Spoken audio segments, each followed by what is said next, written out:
He modernized Iran. So when he took power, there was no roads in Iran. There was no factories. There was no railroads. There was nothing. One of the ways he modernized Iran, he brought a lot of German engineers to build the tracks, build the railways. He modernized Iran. He built factories. He built cities. And because he was close with the Germans, the British didn't like that.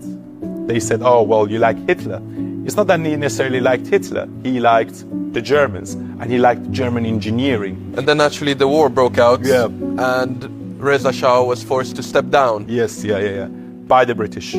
He had to leave, and then they basically brought his son in, Mohammad Reza. The biggest problem Mohammad Reza Shah had was the rise of socialism and communism within his country, because they were bordering with Soviet Union.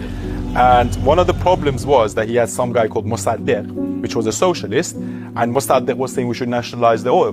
He was right, we should nationalize the oil. But then, lost power for 2 years, and Mossadegh took control, and then they overthrew him, and then he came back. Yes, Operation Ajax. Yeah, exactly. And when Mohammad Reza Shah came back, he realized that Mossadegh was actually right. We should nationalize the oil. It shouldn't be called the Anglo-Persian Oil Company. It should be just called the Persian Oil Company. And then all of a sudden, there was no support from the Americans, Yes. from Carter, from the Europeans as well.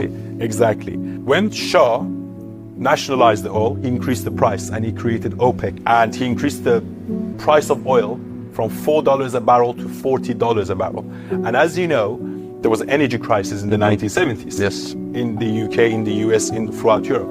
And American and the British couldn't take it.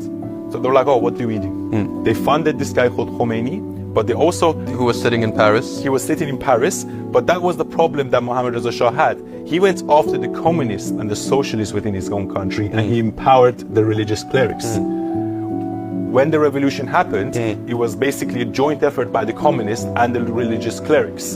And these two were the ones that caused the revolution against him, supported by British and America.